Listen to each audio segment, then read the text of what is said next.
Okey, ni last part pasal tu pagi, Selasa tu pagi tu kita orang pergi sarapan kat luar. Lepas tu terus ke Sungai Keluang untuk penghormatan kali tahir arwah nenek Ain sebelah rumah dia dan sebelah mak dia. Dan waktu tu saya pun, pasal ada satu kucing ni, dia Mama Ain dia banyak kucing, dan saya suka yang satu kucing ni, dia macam baby kucing lah, baby kucing tapi dah besar sikit.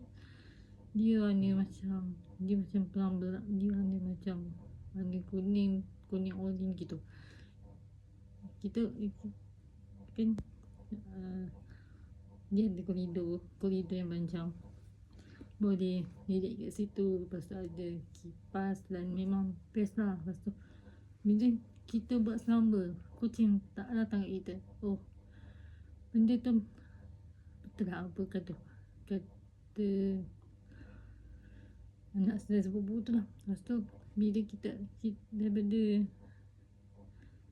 Fayyad cakap, kita je berubahkan diri kita daripada yang kita dulu yang takut kepada yang kita yang berani. Okey, aku kena cuba try. Kalau kita try, tak tahu kita boleh tak. Kita ni takut tak kucing, dan bagi kita tu ada sumber ilustrasi. Macam saya berubah pun sebab kata Fayyad sendiri, Cik Anyum, kenapa kau takut kucing? Kucing tu tak kacau apa-apa.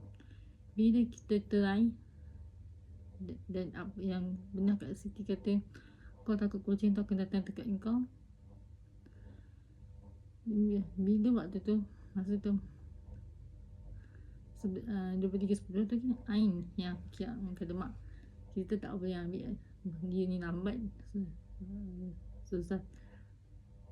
Cik Nah penat. Lepas tu okey, waktu Ain pergi ambil, Hana dengan saudara Umi dia, macam terkejut lah. Berbunyi. Lepas tu okey, sampai tu kucing kat luar memang ada 3. Satu kucing masuk dalam rumah. Saya yang penakut ni pun jadi jenis lidik dan jenis skut. Saya pun duduk samba je.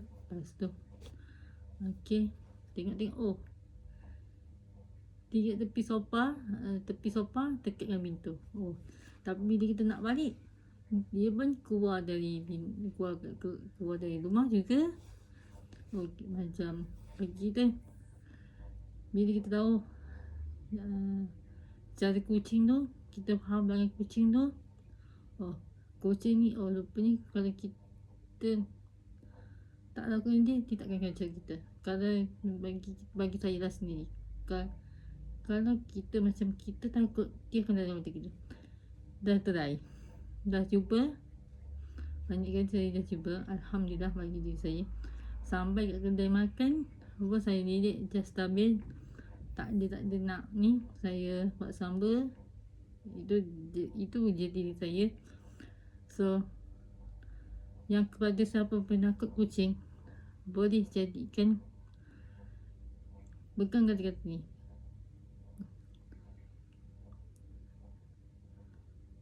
Kenapa kau takut kucing? Kucing tu tak kacau kau. Itu pesanan daripada Fayyad, anak buah sepupu saya sendiri. Itu untuk take note pada AI Kekandang dan AI Mathan. Okey, kucing yang diberi oleh tuan kucing tu akan jinakkan, dia akan kacau orang. Sebab saya dulu pernah teman ni, seekor kucing warna kuning, dipanggil Sota Hat. Lepas tu tapi kucing tu pun dah tak ada.